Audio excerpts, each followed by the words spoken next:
ba kai ka halicce mu ba, haka ba ka da damar da za ka taɓa mu, ba ka da damar da za ka kashe mutane don ba kai ka halicce su ba, halittar Allah ce. Kuma ba ka da damar da za ka yi abin da zai jawo a kashe mutane. Menene farkon abin da yake jawo a kashe mutane? Shine zage-zage. Saɓani ana iya yin sa, ɗabi'a ce.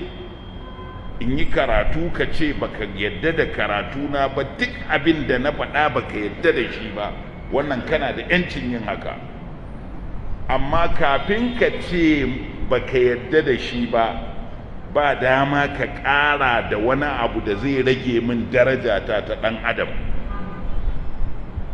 Misali, ka ce malamin nan dogon banza ya yi karatu ban yadda ba, a to ai baka yadda ba, haƙƙinka ne, amma ce mun banza ba, wannan ka samu matsala. Ina fata ana fahimta.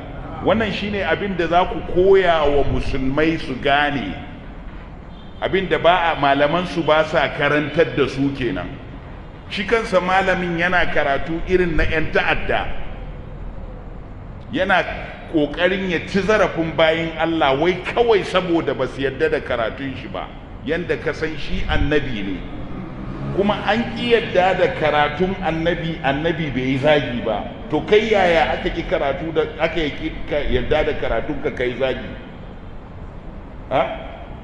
Duk inda ka ji an ce wa annabi wasbir li hukumi rabbika fasbir kama sabara ulul azmi minar rusuli, akan an yi masa blasphemy ne, akan an ƙi yadda da shi ne, an gaya masa magana mara daɗi. Kuma duk inda ka ji zagi a cikin alƙur'ani, to za ka samu cewa annabi aka zaga, ba shi ya yi zagin ba. Ina fata ana fahimta. Saboda haka duk wanda yake gadaran addini, to muna da ma'auni. Ma'auninmu shine mu ga karatun shi na neman zaman lafiya ne. Amma ɗan taratsi, ɗan zage-zage, ɗan tashin hankali, duk abin da ya naɗa kanshi shi ya naɗa kanshi da kanshi, da shi da masu masa Allah ya